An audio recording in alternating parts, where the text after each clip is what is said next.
How are we? It's a newsy day indeed. And last night we saw the very best of America.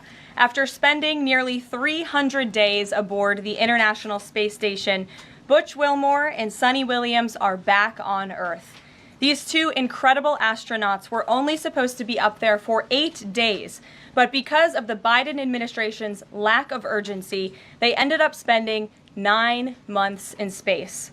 Joe Biden's lack of courage to act boldly and decisively was a big reason why Butch and Suni did not make it back until yesterday. But President Trump doesn't waste time. Immediately after taking office, President Trump directed Elon Musk and SpaceX to rescue these brave astronauts alongside NASA. The president also called the acting administrator of NASA and told her to bring the astronauts home as soon as possible. As acting administrator Janet Petro said herself yesterday, per President Trump's direction, NASA and SpaceX worked diligently to pull the schedule a month earlier. The president looks forward to welcoming Butch and Suni to the Oval Office when they are recovered. This historic mission brings new meaning to President Trump's promise to always look out for the forgotten man and woman. On another important matter, yesterday, President Trump and President Putin spoke about the need for peace and a ceasefire in the Ukraine war. Both leaders agreed this conflict needs to end with a lasting peace and also stressed the need for improved bilateral relations between the United States and Russia. President Trump also spoke with President Zelensky this morning to align both Russia and Ukraine in terms of their needs and requests. As President Trump has said repeatedly, the precious lives and money that both Ukraine and Russia have been spending in this war would be better spent on the needs of their people. This terrible conflict would have never started with President Trump in charge, but he's determined to end it once and for all. President Trump also promised maximum transparency and a commitment to rebuild the trust of the American people in our intelligence community. Part of that promise was to fully release previously classified records related to the assassination of former President John F. Kennedy, and he made that happen yesterday. This historic release consisted of approximately 80,000 pages of previously classified records that are now published. The records are available to access either online at archives.gov/JFK or in person, accessible to the American people at the National Archives in College Park, Maryland. Records that are currently only available for in-person viewing are being digitized and will be uploaded in the coming days. On another note, positive economic data continues to pour in, showing the immediate impact of President Trump's pro-growth agenda. After suffering a steep decline in the final year of the Biden administration, the manufacturing sector came roaring back in February. Industrial production surged in February, these are new numbers, 3 times at a greater 3 times rate than the expectations to its highest ever recorded level. And President Trump's laser focus on massive deregulation and unleashing our domestic energy industry is leading to stabilities for Americans' bottom lines. As Newsweek summed it up today, gas prices are plummeting under President Trump. And the Trump administration continues to make American communities safer through our ongoing mass deportation campaign of illegal alien criminals. Yesterday, FBI Director Kash Patel announced the agency captured another fugitive from its 10 most wanted list, securing the extradition of Francisco Javier Roman Bardeles, a key senior leader of the brutal MS-13 gang. And the brave men and women of ICE also arrested a number of dangerous aliens across the country in recent days. You will see them on this screen. ICE San Francisco just arrested a citizen of Guatemala convicted of sexual battery. ICE New Orleans arrested a citizen of Ecuador convicted of rape in Suffolk County, New York. ICE Atlanta arrested a citizen of Mexico convicted of assault by strangulation. ICE Dallas arrested a citizen of Mexico convicted of assault with a firearm and rape with a foreign object. And ICE Houston arrested a citizen of Guatemala convicted of indecent sexual contact with a child in Texas. These are heinous criminal alien monsters who the previous administration allowed to flood into our country. And every time President Trump and this team deport one of them, our country becomes safer. Finally, before I open it up to questions, I want to tout how successful our efforts have been in filling out President Trump's administration. There have been a record number of 281 Senate confirmed nominations already, with another 280 in process. Here at the White House, OPM and GSA, we have filled 100% of the total number of slots. And this is a record number of placements in the first 58 days of any administration, and a testament to the caliber and the sheer quantity of talented people who want to work for President Trump to make America great again. Here in our new media seat today, we have Katie Pavlich. Katie is the editor of townhall.com, which is a subsidiary of Town Hall Media. It's a leading conservative news and opinion outlet based right here in Washington, D.C., with writers and journalists reporting around the country. Last year, Town Hall Media had 60 million unique users and 1.4 billion page views, with a broad reach on a number of social media platforms. With that, Katie, please kick us off. Thank you, Karoline. Really appreciate it. Sure. Thank you. So given the back and forth with this U.S. District Judge and the administration's use of the Alien Enemies Act, does the President plan to send new and additional flights of Venezuelan gang members, now designated as foreign terrorists, from the U.S. to El Salvador or elsewhere? Can Americans expect to see those flights sometime soon? Americans can absolutely expect to see the continuation of the mass deportation campaign that has been successfully led by this president, Secretary of Homeland Security Kristi Noem, and also our Secretary of State, Marco Rubio. Since you brought up the judges, I would like to point out that the judges in this country are acting erroneously.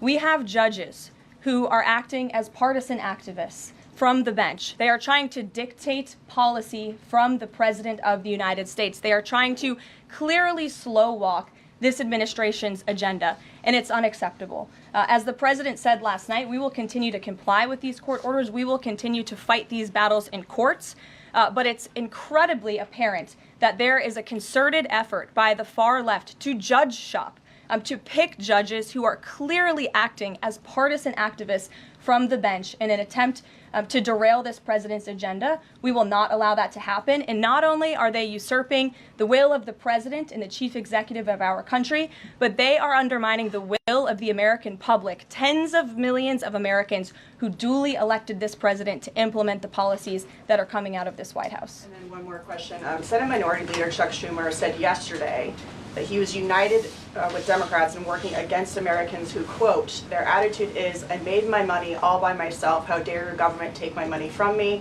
Or, I built my company with my bare hands, how dare your government tell me how to treat my customers? What is the president's response to this, given his upcoming tax agenda and need to work on Capitol Hill? Well, we certainly hope that Democrats all of a sudden are for more money in the pockets of the American public. The president has made it incredibly clear that he is committed to tax cuts. He is committed to passing a big reconciliation package later this year, ending no taxes on tips, taxes on overtime, no taxes on Social Security for our hardworking seniors. And we encourage everybody on Capitol Hill to support that when it comes to the finish line, especially Democrats who clearly need a boost from the American public right now. Their approvals are at an all-time record low. Thanks for being with us, Katie. Garrett. I have one other question, but I want to follow up on Katie's question. Actually, you said the mass deportation campaign would continue, but she asked about the flights specifically. Will those flights to El Salvador continue while this case is being appealed? We don't have any flights planned specifically, but we will continue with the mass deportations. And I would just like to point out that the judge in this case is essentially trying to say that the president doesn't have the executive authority to deport foreign terrorists from our American soil. That is an egregious abuse of the bench. This judge does not have that authority. It is the opinion of this White House and of this administration, and that's why we're fighting this in court. And it's very, very clear that this is an activist judge who is trying to usurp the president's authority. Under the Alien Enemies Act, the president has this power, and that's why this deportation campaign has continued. And this judge, Judge Boasberg, is a Democrat activist. He was appointed by Barack Obama. His wife has donated more than $10,000 to Democrats, and he has consistently shown his disdain for this president and his policies, and it's unacceptable. You took me right where I wanted to go about the idea that these people are all foreign terrorists, but Judge Boasberg was originally appointed by George W. Bush and then elevated by Barack Obama. I just feel like I should clear that up. Well, let me just say something to that effect, Garrett. 67% of all of the injunctions in this century have come against which president? Donald J. Trump. Let me say that again. 60% of the injunctions by partisan activists in the judicial branch have come against President Donald Trump, and 92% of those have been from Democrat-appointed judges. This is a clear, concerted effort by leftists who don't like this president and are trying to impose or slow down his agenda. So, given that, do you think it's a good use of Congress's time and the president's political capital to try to impeach and remove a federal judge, which would take 67 votes you're unlikely to get in the Senate? Well, look, the president has made it clear that he believes this judge in this case should be impeached, and he has also made it clear that he has great respect for the Chief Justice John Roberts, and it's incumbent upon the Supreme Court to rein in these activist judges. These partisan activists are undermining the judicial branch by doing so. We have co-equal branches of government for a reason, and the president feels very strongly about that. Jackie. Thanks, Caroline. What options does the president have to, he says he's going to follow court orders. He wouldn't defy a court order, but he's raised these concerns about these judges acting in such a partisan way. What option does he have to ensure that his agenda continues to move forward while this is ongoing and the judges appear to be trying to just block and delay and impede? Well, you're right. They are trying to block, delay, and impede. This is lawfare. The president is no stranger to it. He faced it in his campaign, and this is a continuation of the lawfare that President Trump faced as a candidate, and he's now unfortunately facing as a president. Clearly, these partisan activists in the judicial branch didn't get the memo on November 5th when the American people overwhelmingly re-elected this president to continue with mass deportations. So White House counsel and the Department of Justice are working on this. They're appealing these cases, and we will continue to use the full weight of the White House counsel's office and the president's team of lawyers to fight this in court, because we know we will win even if we have to go all the way to the Supreme Court. One more on PDA. Andy McCarthy said in an interview with Hugh Hewitt, he certainly agrees with what the president is trying to do with the Alien Enemies Act, but he's not sure that the law is completely on his side. He cites some previous Supreme Court rulings dealing with enemy combatants in wartime, says that even they have a challenge or a right to challenge their detention in court. He raised concern also that while TDA has been designated as a terrorist organization, these individuals hadn't been prosecuted for terrorism. So my question is, will the president ask Congress potentially to declare war on these cartels for the invasion that he's talked about so that he's on stronger legal footing? Well, we absolutely disagree with the legal opinion of the individual that you mentioned. We would not have moved forward with this if we didn't believe the president. This was within the president's executive authority to continue with this mass deportation effort under the authority provided to him under the Alien Enemies Act. And when you read the act, as I did last time at the podium, a predatory incursion is absolutely what has happened with Tren de Aragua. They have been sent here by the hostile Maduro regime in Venezuela, and the president, immediately upon taking office, designated TDA as a foreign terrorist organization. And under this act, it is within the president's authority to deport these terrorists. And anybody trying to defend these terrorists who have now been sent off of American soil should talk to the families of the individuals who these heinous monsters have killed and have raped. If you talk to those families, they are so heartened by the president's decision to take tough action and to use his executive authority, something that no other president has been willing to do, because President Trump does what he says he's going to do, and he is deporting these foreign terrorists from American soil to secure our homeland, and he's within his rights to do that. Very quickly Jennifer. on Tesla. Very quickly on Tesla. There's a website that's trying to dox Tesla owners across the country and saying they're only going to take down personal information when people show that they've sold their cars. What's the administration going to do about that? I haven't seen that website, but we certainly think it's despicable, the violence that has taken place against Tesla, the company, its employees, and also just Americans who have chosen to drive an electric vehicle. Many of them are Democrats, by the way. Democrats were big supporters of Tesla and of electric vehicles until Elon Musk decided to vote for Donald Trump. So we would like Democrats to also come out and condemn this heinous violence that we have seen, and I believe the Attorney General has said she's investigating these incidents as acts of domestic terrorism. Jennifer. On Ukraine, can you you say, is the White House going to pause foreign military aid or intelligence sharing with Ukraine, as Russia says it's pushing for, and then have a follow-up on the Federal Trade Commission? Sure. When it comes to Ukraine, I do have a statement for you from the National Security Advisor and also the Secretary of State. First, I'd like to reiterate what the President said earlier following his call with President Zelensky this morning. He said he just completed a very good telephone call with President Zelensky. It lasted approximately 1 hour. Much of the discussion was based on the call made yesterday with President Putin in order to align both Russia and Ukraine in terms of their requests and needs. We are very much on track, and I will ask Secretary of State Marco Rubio and Mike Waltz to give an accurate description of the points discussed. That statement will be put out shortly. Well, I have that statement for you right here. Bear with me as I read it. Today, President Trump and Ukraine's President Volodymyr Zelensky had a fantastic phone conversation. President Zelensky thanked President Trump for a productive start for the work of the Ukrainian and American teams in Jeddah on March 11th. The meeting of the senior officials from both nations significantly helped in moving toward ending the war. President Zelensky thanked President Trump for the support of the United States, especially the Javelin missiles that President Trump was first to provide and his efforts towards peace. The leaders agreed Ukraine and America will continue working together to bring about a real end to the war, and that lasting peace under President Trump's leadership can be achieved. President Trump fully briefed President Zelensky on his conversation with Putin and the key issues discussed.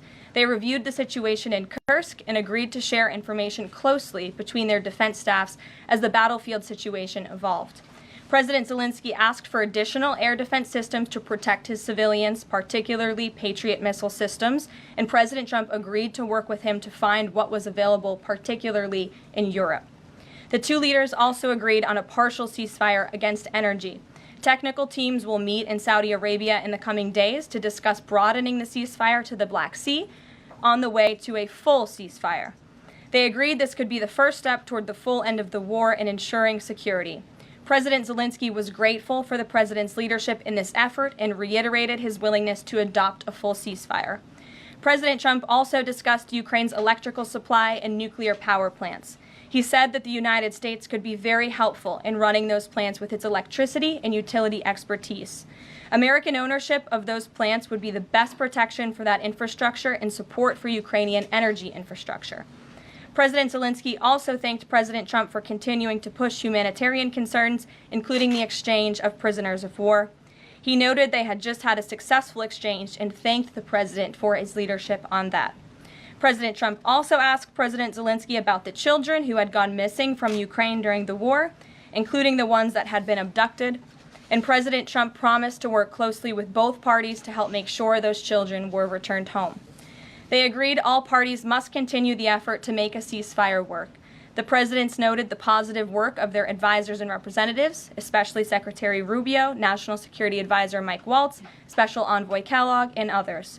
The presidents instructed their teams to move ahead with the technical issues related to implementing and broadening the partial ceasefire. The presidents instructed their advisors and representatives to carry out this work as quickly as possible. The presidents emphasized that in further meetings, the teams can agree on all necessary aspects of advancing toward lasting peace and security. That is a lengthy statement that was just given to me, so thanks for bearing with me. Our office will, of course, provide this after. And as you know, as I just pointed out in the statement, the president's team of negotiators and national security experts will be heading to Saudi again later this week to continue working on and ironing out the details. But I would just like to emphasize we have never been this close to peace, and it's only because of President Trump that we are here. I think a couple of years ago, as you all reported on the war, it was incomprehensible to have a partial ceasefire in this conflict. And today, that is true because of the leadership of this president. So they Mary. agreed to closely share information between their defense staffs. Does that mean all intelligence sharing will continue? So the White House is rejecting Russia's request to pause that? Intelligence sharing in terms of defense for Ukraine will continue to be shared. Mary. Thanks, Caroline. I have two questions. One on the United States Institute of Peace and then on the Supreme Court, if that's okay. Sure. So on the United States Institute of Peace, this is a little bit wild. I understand the old president refused to leave after he was removed from his position. He barricaded himself in his offices, had to be escorted out by police, left the building without Wi-Fi, telephones, elevators, and more, and is now telling media that Doge broke in and illegally removed him. So So can you comment on this sequence of events and specify, did Doge illegally enter? I'm really glad you brought this up, Mary. We were made aware of this story by individuals at Doge, at Elon Musk's team, and also at the State Department who were unable to access this building. And it became very clear that there was a concerted effort amongst the rogue bureaucrats at the United States Institute of Peace to actually physically barricade themselves essentially inside of the building to prevent political appointees of this administration who work at the direction of the President of the United States to get into the building. There was a piece in the Daily Caller, thank you for sharing the truth on this, about what happened.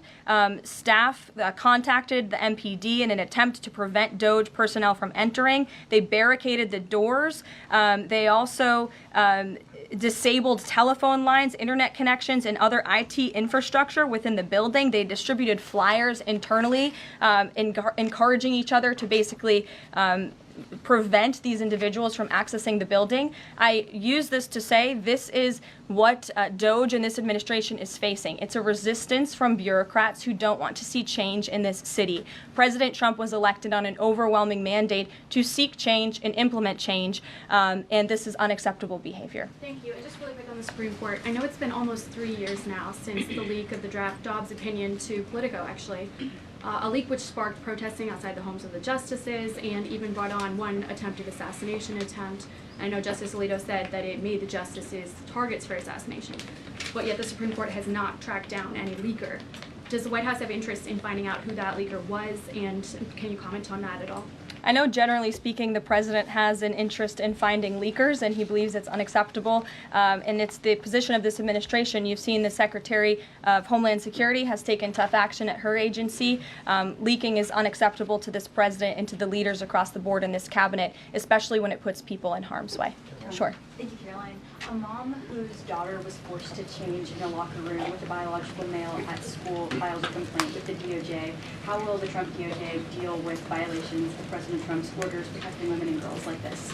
I would defer you to the Department of Justice on that specific case, but the president has made it incredibly clear that it is the policy of this administration that there are only two genders, male and female, only two sexes rather, male and female, and that we are not going to tolerate such behavior by men pretending to be women.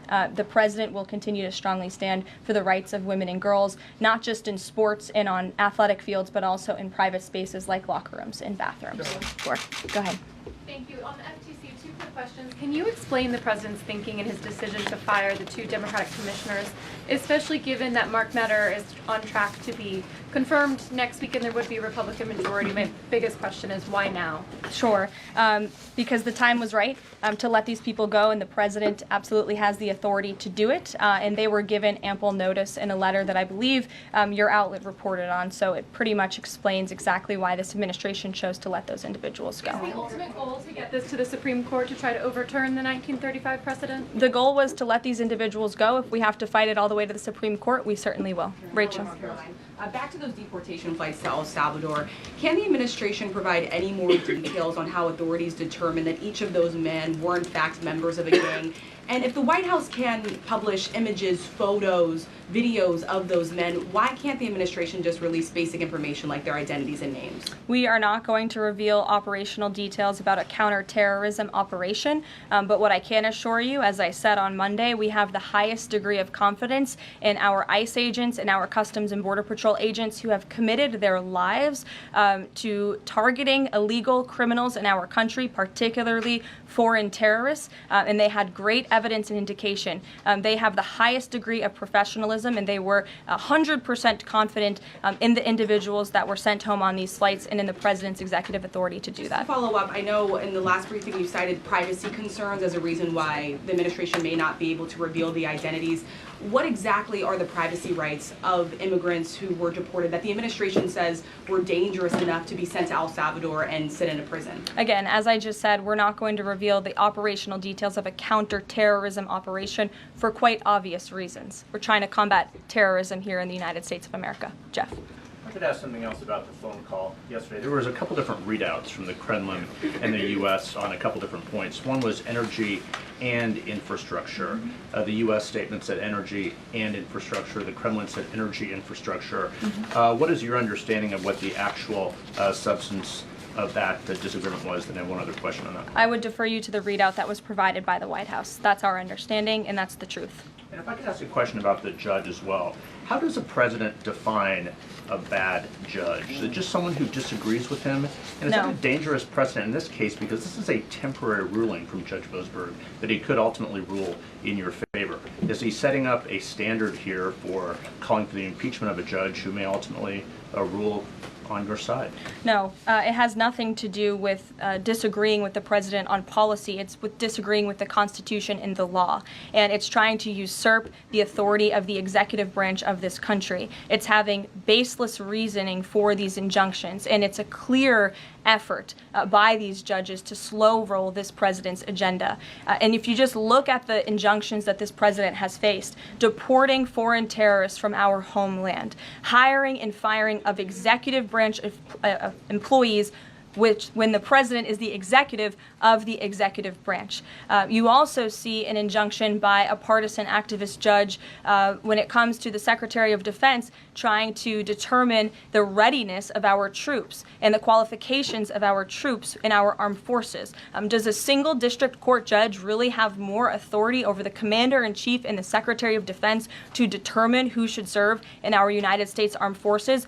Absolutely not. Anyone who has taken a basic civics lesson can understand that, and it's ridiculous lawfare that we are witnessing. The president said he supports. I'm sorry. The president said he respects the Chief Justice here. Does he respect him specifically on this case and this opinion, or respects him overall? And has he spoken to any other Supreme Court justice? The president respects Chief Justice Roberts overall. He just expressed that to me in the Oval Office. But it's also quite clear that the Supreme Court needs to rein in these judges who are acting as partisan activists, and they are undermining the judicial branch. And it's a dereliction of duty on their behalf. Deanna, go ahead. Thank you so much, Caroline. On the call with Zelensky, did they discuss the minerals deal at all? Is that back on the table, and what do the Ukrainians have to do to get that back on the table? And then one on the Russia call as well. Again, I just provided a very lengthy readout of the call that was provided by the Secretary of State and the National Security Advisor. And now we have moved beyond the economic minerals deal. We are at a place of peace. We're at a partial ceasefire, and we're moving towards a full ceasefire and a long-standing peace in this conflict. And that's great news for the American public. The Kremlin readout mentioned that Trump and Putin spoke about potential U.S.-Russia hockey games. And the Kremlin readout also said that Russia wanted the U.S. to stop U.S. intelligence and U.S. funding to Ukraine. The president has said that that conversation did not happen. Just wondering if you can get us any more clarity on that. And also, again, if it's energy infrastructure or if it's energy and infrastructure, because I think there is a big difference between that. Again, as for the readouts of the call, I would defer you to ours. And when it comes to the topic of hockey, it did come up. However, we're more interested in securing a peace deal than scheduling hockey games right now. Sean. Hey, about the deportation flight. So was it the president himself who directed the planes to stay in the air after the judge ordered them to turn back? The president invoked the Aliens Enemies Act with a proclamation, which then directed the Department of Homeland Security and the Department of State to move forward with the plan of action. And as I said yesterday, all of the planes that were subject to the judge's written order took off before the order was submitted in court. I was asked and answered that question multiple times yesterday. Kate, go ahead.